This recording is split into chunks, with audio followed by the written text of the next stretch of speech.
going to do a review from an owner's point of view of the new MG HS, which we've had for a couple of days. Now this starts at $22,995.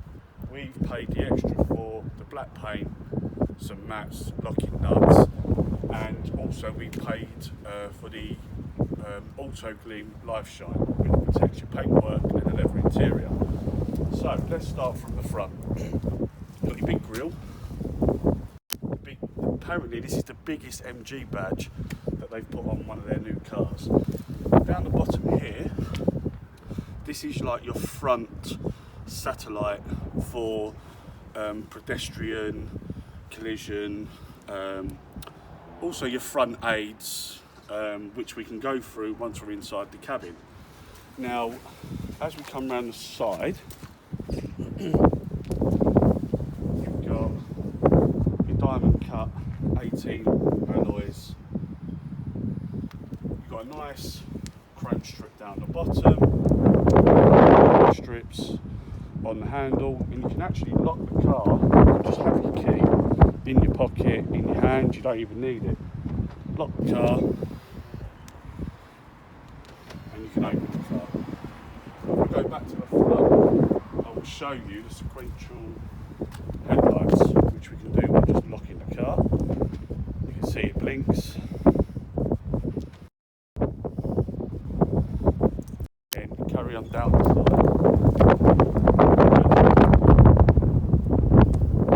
Do the same again, so you can see the headlights from the back. And again, they blink 3 times. And that's to unlock it. So we have twin exhausts, and they're both real exhausts. You have your sensors, rear view parking sensors, and just here we have the rear view camera. Let's go in the boot. You have a sliding shelf. This comes with it as standard. So you get your tow bar, an actual 12-volt pump, and the anti-puncture kit that you can put if you get a puncture. But I've actually purchased the spare tyre, which will go under here. Got some more storage, and then under there is where your spare tyre is. So it looks like you've got quite a bit of room. You can put some extra bits in there. Maybe I'm thinking of maybe storing the pump and maybe an umbrella or something in there for extra storage. That locks into place. And one of the questions I did have from a neighbour asked about the flat loading, because he takes his dogs for walks, and you can sit on here easy enough, change your shoes, etc. It was I've never thought of it, but it was something that someone actually asked me, so I thought I'd point that out. Have a light here. This slides back into place. Sorry, let's put this back. Right, so let's go into inside.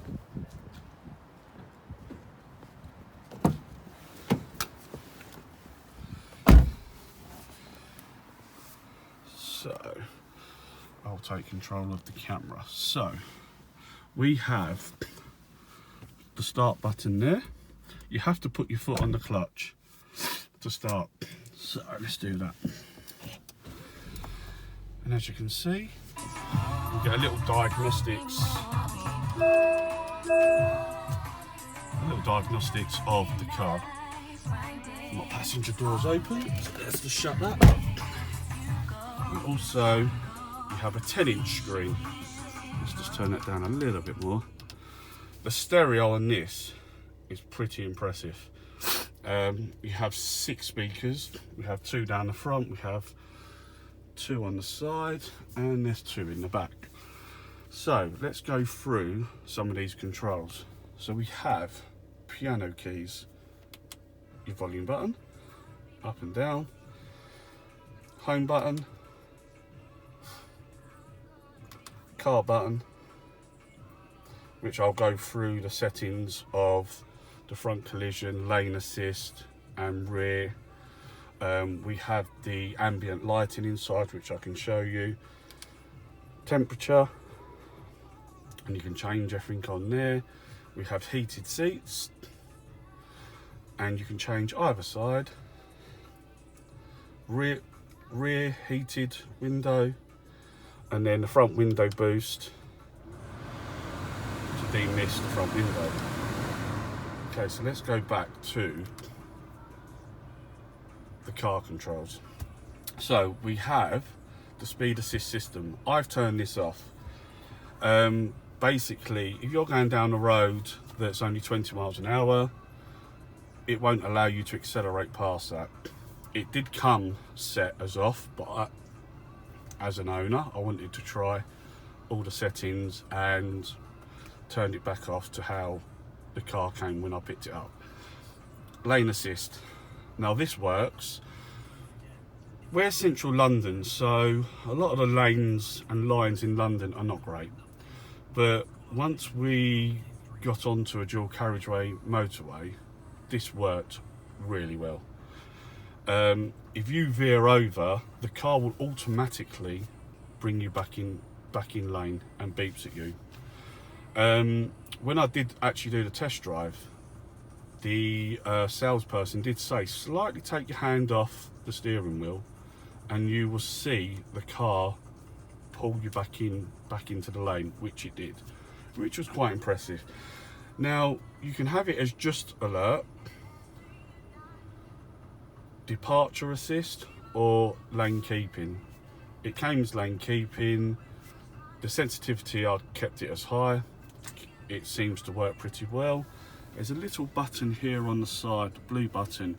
If you, as you're driving, if you want to just switch it on and off, you can just do so by pressing it, and a little message comes up to tell you that you've turned it off. Forward collision system. Now this works by the little radar that I showed you from the front of the car. You can have it as just alert, or you can have it as emergency braking.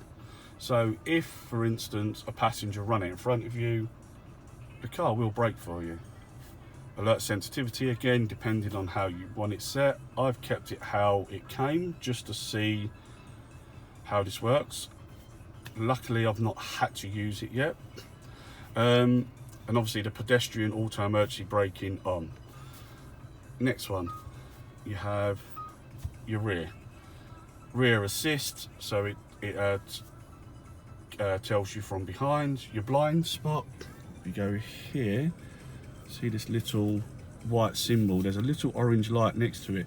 So as you're driving along, if a car comes up the outside of you, inside or outside, and is on your blind spot, that flashes orange, so you know not to move into the lane, right or left. Lane change assist.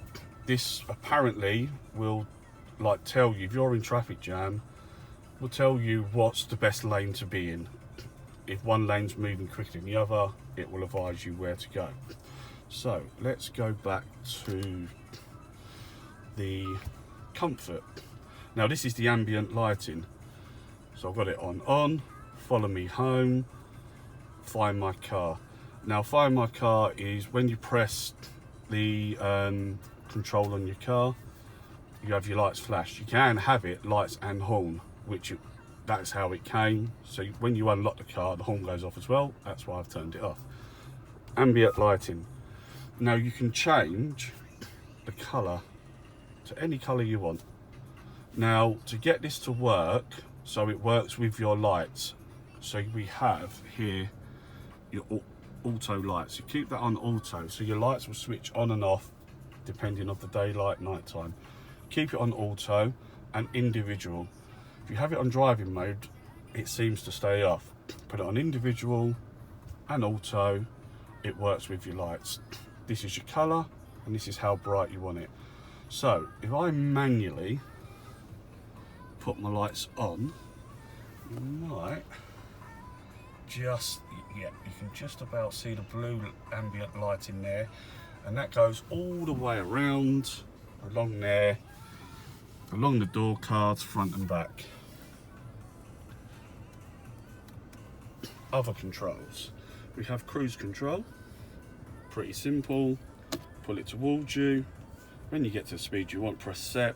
You can go up and down to change your speed. Pretty simple. Indicators is on with your lights, obviously up and down. Here, this one is your windows, window wipers. That's on. Now I found if you have it on the intermittent, there's a this panel here is the sensor. So depending on how heavy the rain is, when it's on intermittent, it will go off depending on the rain. This little round disc here is for your lights, your auto lights on and off. So that picks up the brightness outside and your lights will come on automatically as long as you have the auto button on. So other controls, your windows, your mirrors, quite straightforward. Door lock on the driver's side. We have these round style air vents, pretty simple, on and off. That moves around. There's a little air vent here for your window, and exactly the same on the other side. Gear stick, we have the auto start on and off. Handbrake. Now the salesperson did tell me you have to manually do this. No, you don't. As long as you've got your seatbelt on, you can pull it in gear and away you go. Auto hold. That you can set once you're going. So as you come to a stop, the car will automatically hold if you're on a slight hill. This I've not actually used yet. Apparently this is if you're going down a hill, it controls the car and keeps you still if you need to come to a stop. Hazard lights. So one of the interesting things that I loved about the exclusive, the Skyline, got two buttons. One, let's go back, is for this white cloth. So let's do this. As you can see, this goes all the way back, right back to past the passenger seats. The one underneath is for your Skyline, and that will go back to about halfway. Now I think that is an absolute blinding part of this car. So let's put that back shut. Let's record it so you can see. Now you can stop this as well with the white cover as well at any point you want by pushing it again, or just let it close. So, glove compartment, not a bad space. You've got the door pockets, both sides look exactly the same. In here we have two USB chargers. One on the right is just a normal USB charger. The one on the left is for your Apple CarPlay. So if I plug that in to there, put it into your phone, press the home button, and the Apple CarPlay will come up here, which is pretty good. So let's go back to this 10-inch screen. So obviously you've got your heater there, which you can do all your controls again. A sat-nav system. This is an iGo system. Now, the salesperson told me this is the same sat-nav system as a Ferrari. Whether that's good or not, we used it to drive home from Gravesend to London. It was 26 miles, and it was pretty good. Like, the signs come up pretty clear. They look exactly the same as they do on the motorway signs. The green sign with the exact same wording, which is pretty impressive. And as you can see, the buildings all look kind of 3D. So that's pretty impressive. your DAB radio. Now this is so simple to use. So we got on here Kiss, Heart, History, Capital. Now to set a favourite station, so you look at your, so all your BBC ones there, D1, National, Essex, and your local stations. So you'd press whatever one you want. Now I've got one, let's do Heart 90s just to show you. If I want to add this to one of my favourites, I literally press the Heart button and it will add it to the next available spot. Very simple. You can also connect your phone by Bluetooth. Simply press your Bluetooth, go onto your iPhone, Android phone, whatever one you want, go into your Bluetooth settings, it will ask you to pair, and you simply pair, and you've got your call history, contacts, etc. Very simple. Okay, so let's show you some more of the inside of the cabin, like the leather seats, etc. Let's get out. Now, in the exclusive, you get these leather seats. Now they look pretty nice, quite sporty. You have this kind of sporty looking headrest that doesn't adjust. Now all your seats are fully electric, so you got your up and down. As you can see, the seat is slightly moving, going back, and there's another one here, and that's your lumbar punch there. Let's go in the back. Now in the back you got pretty much a lot of space. Now I'm 5'10", so that's the position of my car seat there. Look how much room I've got, plenty of room. Now let's go to this. This is pretty nice. Cup holder. Now that to me feels pretty, the way it opens and closes, pretty premium. Push that, little storage. Not sure what you would use that for, but I suppose someone could put their phone in there, etc. That opens. Now, I've never seen a car with reclining back seats, so we can have that at a forward position or in a recline position. Now as you can see, we have all the red stitching throughout. You have all the soft touch leather, even at the back. Another couple of speakers there, more speakers down there. So you pretty much got soft touch leather and leather interior throughout the whole car. You also have 2 air vents. You have 2 USBs at the back for your passengers, and apparently these are like airplane style pockets in the back seats. Okay, that's, yeah, pretty nice. And as you can see with the skyline, now I'm sitting back and I'm literally, my head is dead level with how far back the skyline goes. And then you've also got this little window at the back, quite a nice view, big window. Passenger has their own light, handle, both sides, so that's pretty nice.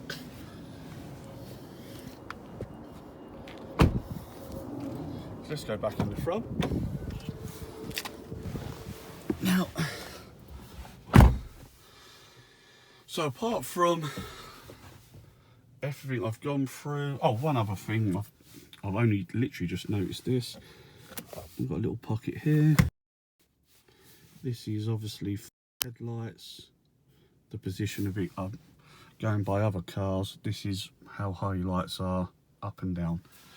So let's put the car back on. So this is my review as an owner Had the car a couple of days, and I've got to say, I'm really impressed. Really impressed. If there's any questions, any videos of anything that you would like me to do, pop it in the comments. Please follow me as well. We have a little fun YouTube channel that we have, Met TV, where, you know, we've all played a couple of practical jokes on us. We have some interesting Las Vegas videos when we went to Las Vegas.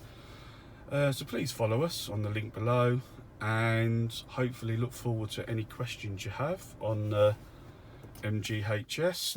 I'll get out and do another quick walk around so you can see one last look of it from the outside.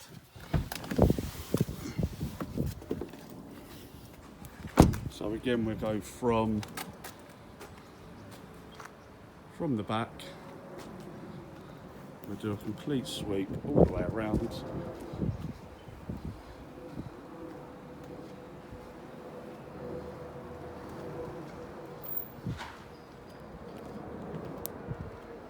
There's your little radar down the bottom, and all the way around again. The lights, blinking lights. Door mirrors go in when you lock the car. Obviously open when you unlock it. So that basically concludes my review of an owner of the MGHS, which so far I'm absolutely delighted about. So please watch the video and look forward to hearing your comments.